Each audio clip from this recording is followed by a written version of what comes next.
All right, so good evening, everyone. I hope you are doing well. Thanks for joining tonight. Tonight may be a little bit interesting.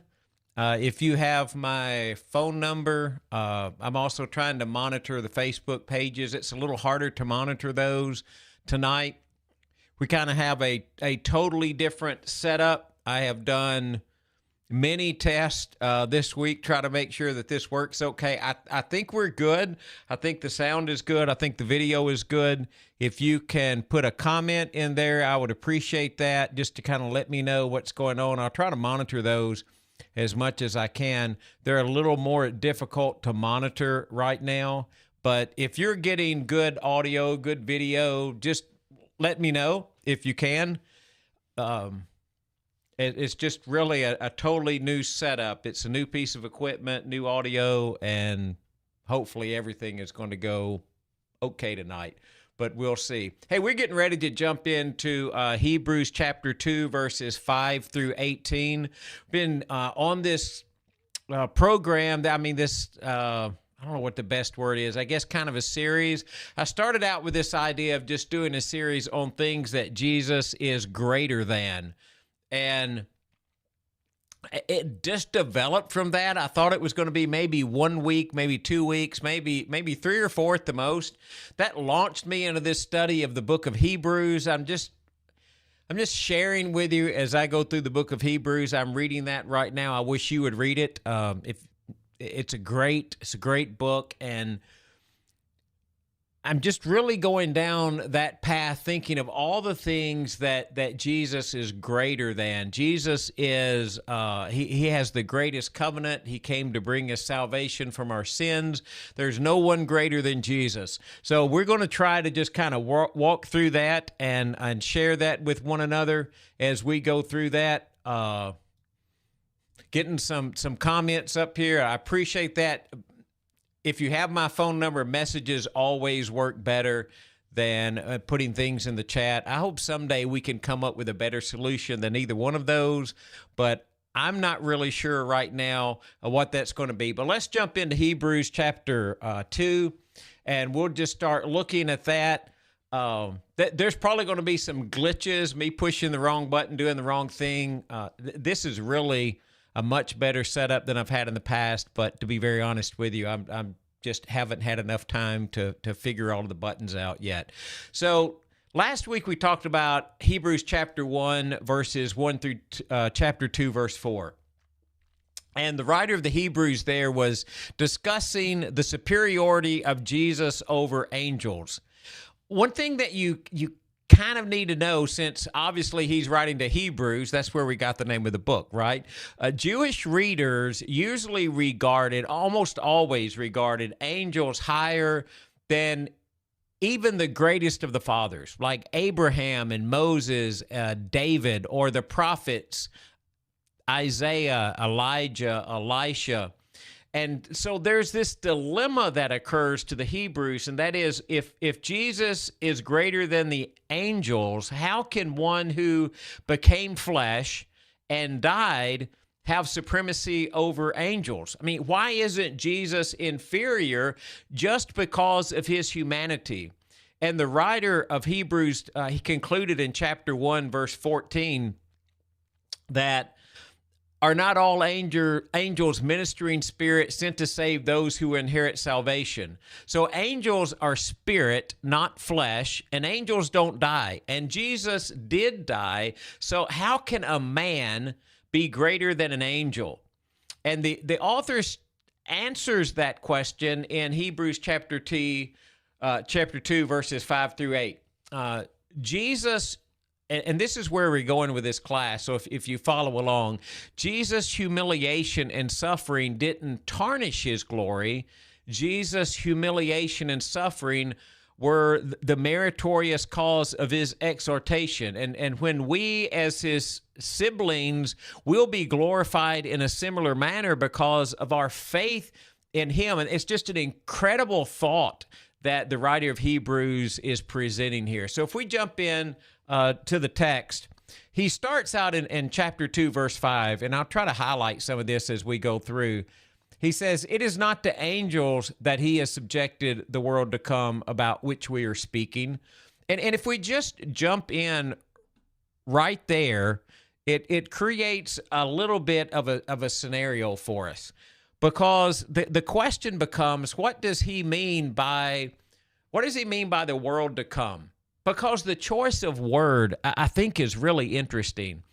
There are different words that are used for world in the New Testament. One is, you're familiar with it, it's cosmos. It's the cosmos. It's the sun and the moon and the stars, everything that's created out there. The other one is ion. It means the ages. So it kind of sees time from beginning to end. It's the world in reference to time. But this particular world, this particular word is a word which means like a habitable place. And it doesn't help much when we're trying to decide, what does Jesus mean when he says the coming world? And you have to go back to context. So Hebrews is written, I think, primarily to Jews, to Jewish believers, and the hope for the Jewish world and their thought process before Jesus is not heaven in the sense that we think about heaven. It's not some spot out there somewhere. The hope for the Jew is this glorious kingdom on earth. So when Jesus, or the writer of Hebrews here, is speaking about this world to come, it's the world that will exist when this one is complete. John describes it in Revelation as this glorious city with streets of gold and made of precious stones and gates of pearl. There's no need for the sun. Most importantly, that man will live with God. So this idea for the writer of Hebrews, this new world order it's been inaugurated by the enthronement of Christ at the right hand of God. It's the world over which Christ reigns. And although it's here in a form, it's not here in the fullness of its form yet. We'll see that in just a second when we look at the text of Hebrews chapter 2.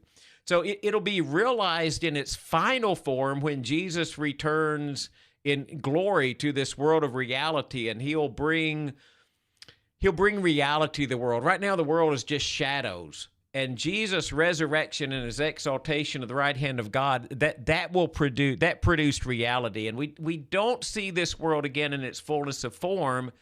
It's the world that John describes when he talks about Revelation and the saints will rule with Christ.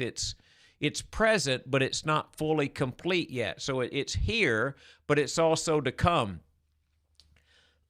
Excuse me for just a second. So the reference to the world to come might surprise us just a little bit, because from our perspective, the Bible speaks primarily about the present world. And when we think of the world to come, we think of Jesus' return, possibly the restoration of the earth, the destruction of the earth, the creation of the new heaven and the new earth.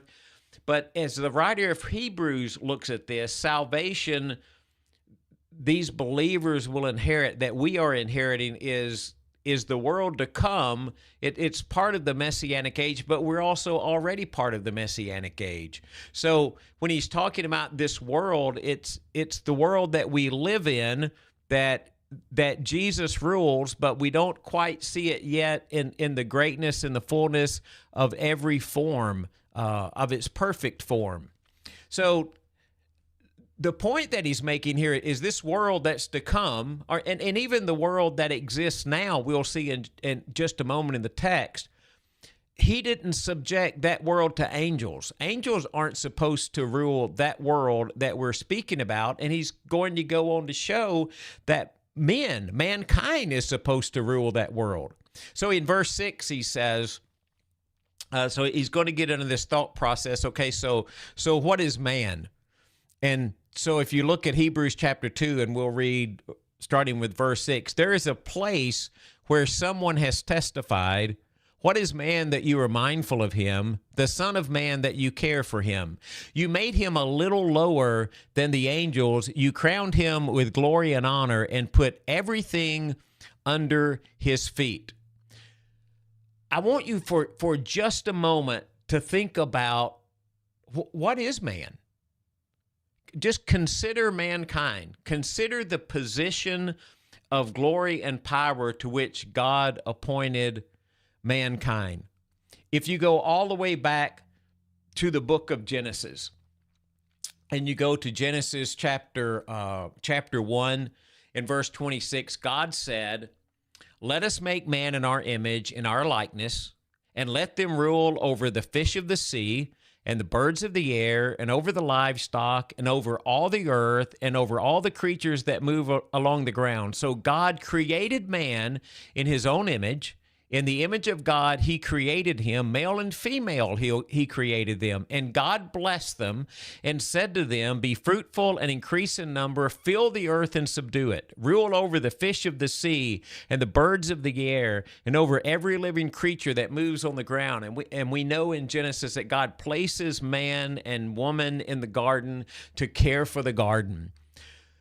So God gave man and woman authority over every creature. So man is the supreme being of God's incredible creation.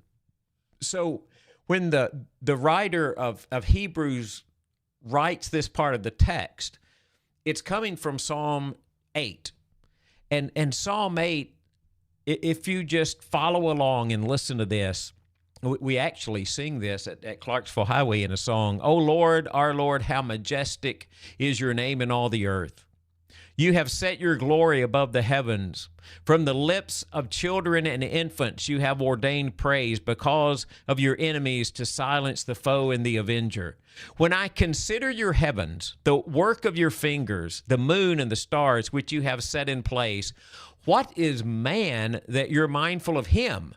The Son of Man that you care for him." And Son of Man here, although in messianic sense, it's going to be used in the New Testament for Jesus here, even though it has one sense that's messianic. And in one sense, it just means Son of Man. It means humanity. It's us. You made him a little lower than the heavenly beings and crowned him with glory and honor. Here's the point.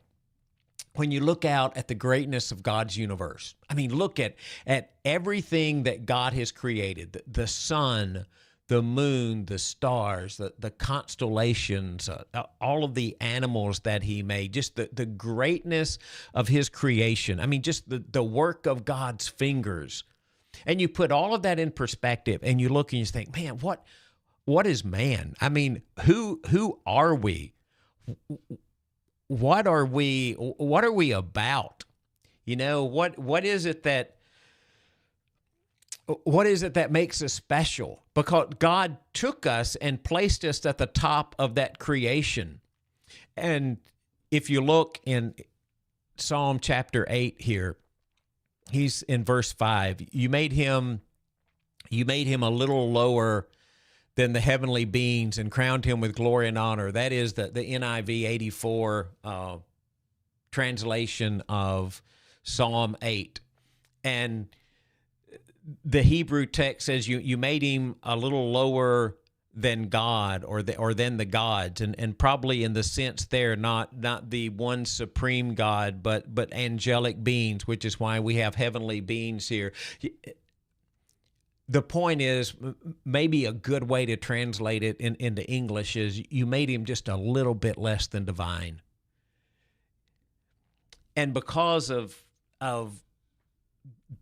the way that angels are connected to God as the nearest creature that maybe reflects the nature of God, it's possible that with that word, David's thinking about all of those supreme beings that God created, the angels. And since man is in the image of God, you know, there's a likeness there as well. But you made man just a little lower than the angels, you know, as the writer of Hebrews puts it there. And then he says, well, I want to go back to a point real quick. Okay, I want you to see this. The NIV 84 says you made him a little lower than the heavenly beings. Or if you go back to the passage we were looking at in Hebrews, the writer of Hebrews, you made him a little lower than the angels. And the phraseology there is very interesting. That can mean by degree, or it can mean for a short period of time. And I just want to point that out because if you look at this text comparison that I've put on the screen, depending on which translation you have, it might say you made him a little lower than the angels, or for a little while you made him lower than the angels. And we could go through all of those, but I don't really want to take the time to do it. There's just two possible ways to translate that. But either one really gets you to the same type of point, and that is God made man just a little lower than the angels. So if we go back to Hebrews and look at the text, so you put everything under his feet. I'm sorry, I got on the wrong screen there. You put everything under his feet. And in putting everything under him, God left nothing that is not subject to him. Now, the question that some people raise here is, who is the him? Well,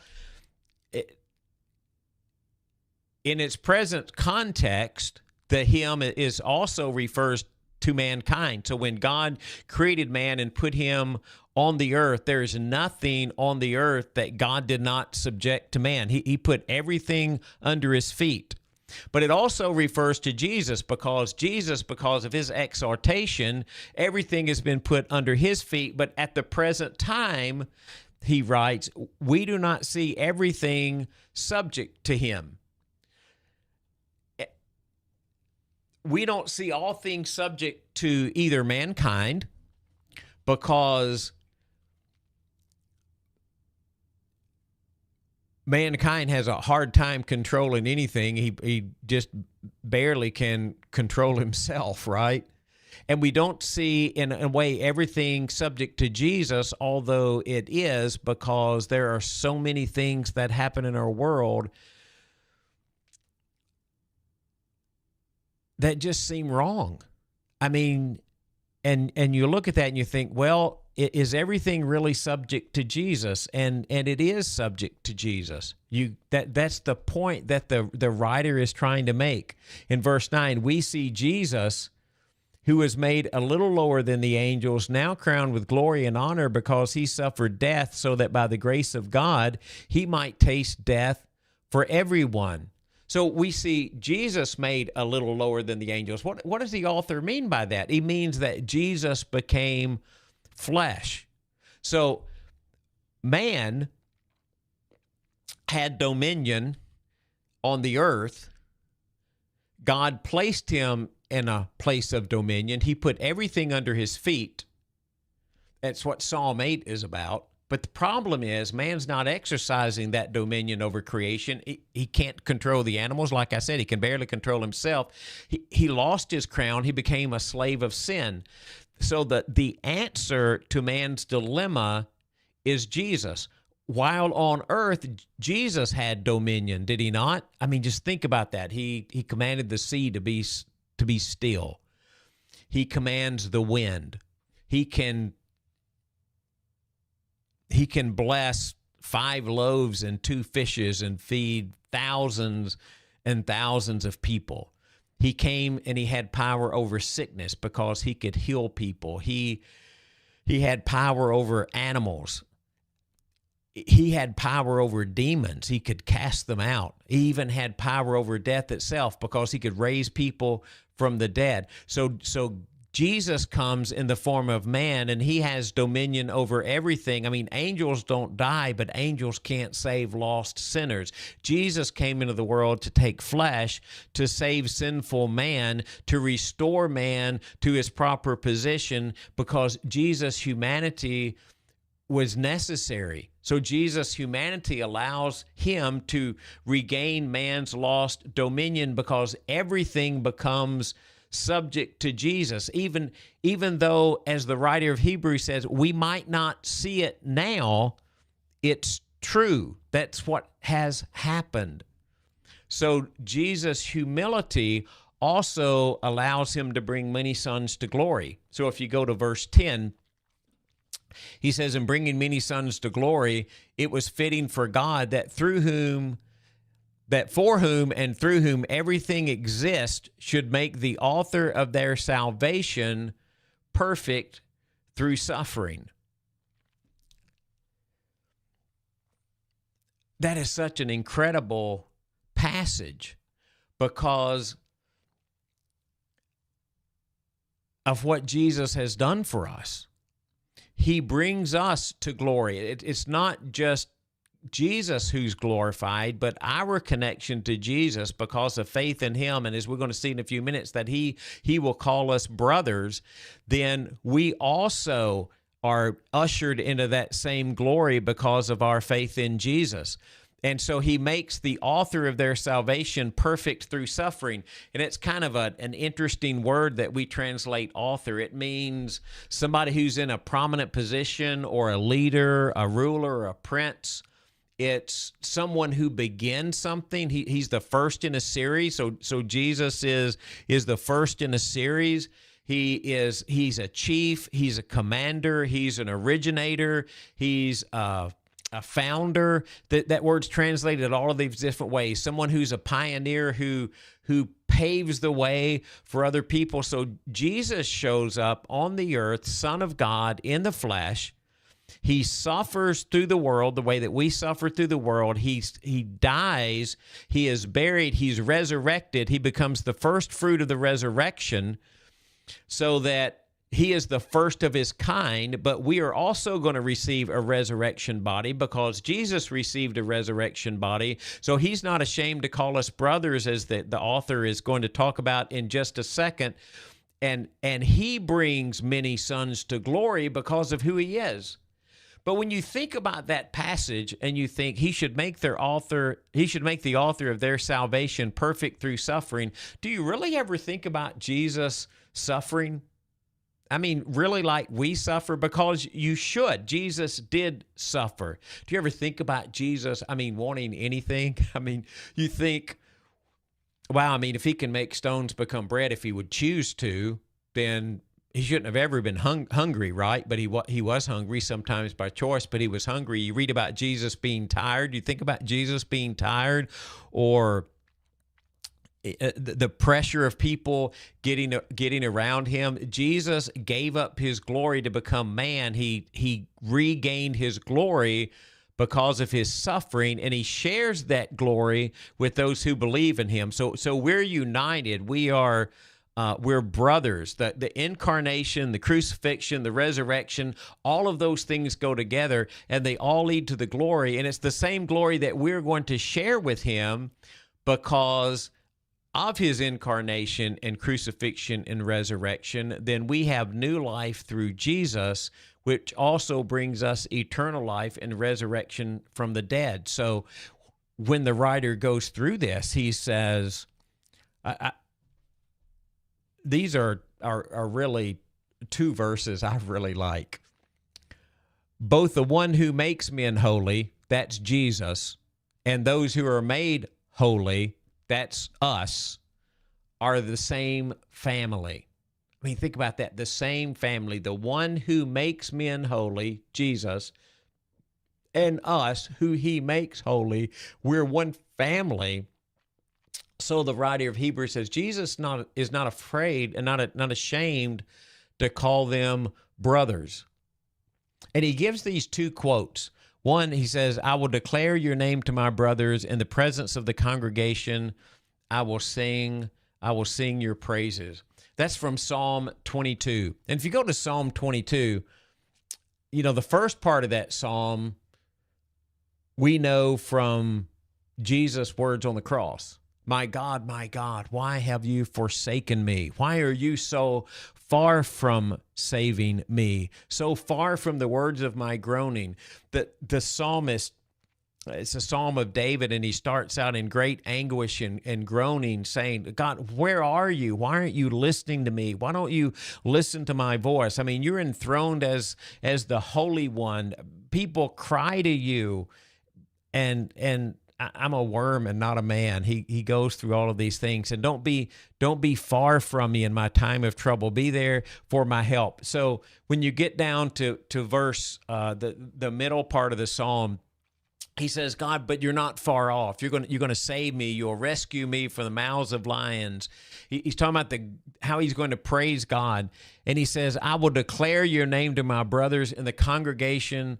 I will praise you because in my time of distress, in my time of trouble, in my time of anguish, you rescued me. Just think about how the writer of Hebrews is using that psalm with reference to Jesus. In the time of Jesus' distress, my God, why have you forsaken me? God comes to his rescue. And the context of declaring God's praises, he remembered. He's not despised those who are suffering and afflicted, but God comes to rescue in distress. And isn't that exactly what God did for Jesus? And isn't that exactly what Jesus does for us? So he's not ashamed to call his brother. He's going to declare God's name to his brothers, to us. And again, and this is in verse 13 is a little bit, you might read this and think it's a little bit strange. And it says, and again, I will put my trust in him.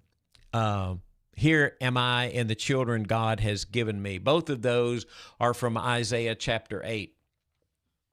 In the context of Isaiah chapter 8, I think I have it on the screen here. I can show you. What's happening is Isaiah is prophesying to the people, but the people aren't listening. They're not paying any attention to the message. The people have rejected God.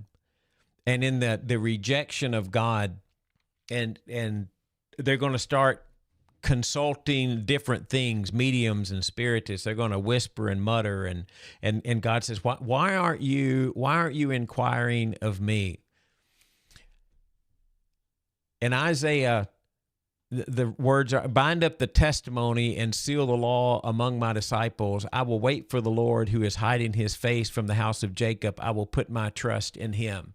So in the context of Isaiah, everybody is rejecting God. Everybody's turning away from God. But Isaiah says, since everybody is turning away from God, then I'm going to bind up my testimony. I'm going to give it to my disciples. They're going to declare it to the nations until they hear. I am going to put my trust in God, even though nobody else is putting their trust in God. So Jesus, the writer of Hebrews again says, and I will put my trust in him. Because even if everybody else is turning away, if nobody is trusting in God, the trust is going to be in God, the trust of Jesus and his people. And so Jesus says, here I am and the children God has given me. Here I am with all of my brothers. And so when you look at that, Jesus' humanity allows him to bring many sons to glory because he has come down to rescue them. He's come down to save them, and he's not ashamed to call them brothers. And so the children have flesh and blood. He too shared their humanity so that by his death he might destroy the one who has the power of sin, holds the power of death, that is the devil, and free those who all their lives were held in slavery by their fear of death. So the next thing we'll talk about in that is Jesus' humanity allows him to disarm Satan and to deliver us from death. It doesn't say that he destroyed him to keep him from doing anything, but he disarms him. He no longer has the power of death. So Jesus comes in words of Jesus when he says, I will give them eternal life. Jesus has superiority over ever created thing. And Satan's not an equal. Satan is just a servant.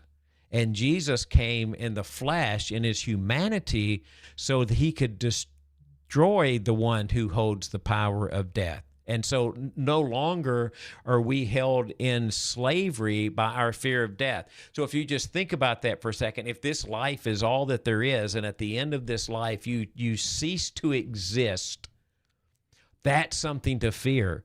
Because what happens? You just fade into nothingness. You were here and then you're not. There's nothing beyond the grave. But Jesus comes in his humanity and his death and his resurrection to show us that there is something beyond the grave. We're not held in fear in slavery by the fear of death, because we know through Jesus' resurrection that we have life after death. But for that to be shown to us, Jesus needed to come as a human. He needed to share our humanity. So if you go back over to the text, and the writer of Hebrews is showing all of this, he says in verse 16, it's not angels he helps, it's Abraham's descendants that he helps. We are Abraham's descendants. We are the one that he helps. Angels didn't need to be rescued from death. Humanity needed to be rescued from death. But even though Jesus came in the flesh, he is superior to all. He's greater than the angels. He's greater than humanity, because although he took the form of a human, because he suffered, he was obedient, and God glorified him and set him at God's right hand, so he's not ashamed to call us brothers, to bring us into his family. So he's greater than all things. But he's not so far removed from us that he's not sympathetic to us, because Jesus' humanity enables him to be a sympathetic high priest to his people. And that's what the writer says at the end of chapter 2. For this reason, let's go back to the verse before. For surely it is not the angels he helps, but Abraham's descendants. For this reason he had to be made like his brothers in every way, in order that he might become a merciful and faithful high priest in service to God, and that he might make atonement for the sins of the people. Because he himself suffered when he was tempted, he is able to help those who are being tempted. So he became like us. But he's greater than the angels. He's the Son of God who became flesh. He destroyed death. He suffered while he was on this earth, but he was obedient. He was without sin. Because of that, he is the one that can offer the salvation for our sins. He shared in our humanity, and he is the one who rescues us. He becomes the faithful high priest that makes atonement for the sins of the people. He's the one who makes the atonement, and he is also the atonement. He fills two roles there. So when earlier the writer of Hebrews says, look, Jesus is greater than the angels, and they're scratching their head thinking, how can a man be greater than angels? A man can be greater than angels. This man can be greater than angels because he came, he gave his life, he came in the flesh, he shared our humanity, he lived without sin, even though he suffered and he was tested, even though he experienced life the same way that we experience life. He became just like us. Well, he suffered when he was tempted, and I mean, you may need to go back and think about the prospect of Jesus being tempted, but since he suffered when he was tempted, but without sin, he's able to help us who are tempted, because he's the sympathetic high priest. So Jesus' humanity enables him to be a sympathetic high priest for his people. So the writer of Hebrews is showing the greatness of Jesus, not just over angels, but also over humanity. You know, this is kind of an interesting quote I ran across when I was doing this. Let me pop off the screen so you can see that. And I don't remember who wrote this. It was in a commentary. I should have taken time to go back, but I didn't take time to go back and find it. Men strive to rule big areas of this sinful earth, wage bloody wars to this end, and in the end only get a few feet of it for their grave. Wow, that is a really great quote, because if we're fighting for this world, what are we fighting for? But because of Jesus, we're fighting for something far greater and far superior to that. So I guess at the end, I would ask you this question. Jesus is not ashamed to call you family. He's not ashamed to call you brother, or he's not ashamed to call you sister. Are you ashamed to call him Lord? Because that's who he is. Jesus took flesh, came to the earth, suffered, was tempted, persevered without sin. Now he is exalted to the right hand of the throne of God. He made intercession for us. He provided forgiveness for our sin through faith in him. He offered the perfect sacrifice so that he could call you family. So are you willing to call him Lord? And I think that is the question that the writer of Hebrews would really like you to ponder from chapter 2, verse 5 through the end of the chapter. Hey, I hope you enjoyed tonight. I hope this live stream thing has kind of gone well. I'm going to have to get used to the way this stuff works. But if you'd like to join us Sunday morning, we are doing a Sunday morning class. It'll be live streamed at 9 o'clock. It'd be great if you'd be there in person. Who are the Nephilim? That comes from Genesis chapter 6. I'll show you that real quick. When men began to increase in number on the earth and daughters were born to them, the sons of God saw that the daughters of men were beautiful, and they married any of them they choose. Then the Lord said, my spirit will not contend with man forever, for he is mortal. His days will be 120 years. The Nephilim were on the earth in those days, and also afterward, when the sons of God went to the daughters of men and had children by them. These were the heroes of old, the men of renown. So last week in Sunday morning class, we talked about the theory that the sons of God were angels, and we talked about why that could be and some objections to that. This week, we're going to talk about the sons of God being the descendants of Seth, why it could be that, why it could not be that, as we try to identify who the Nephilim are. Don't know how far we'll get through that discussion. We'll get quite a ways through it. But join us for that at 9 o'clock if you can. At 10 o'clock, we'll be having a live stream in worship. Jesus said, we're doing statements of Jesus, just short statements of Jesus. So Jesus said, love.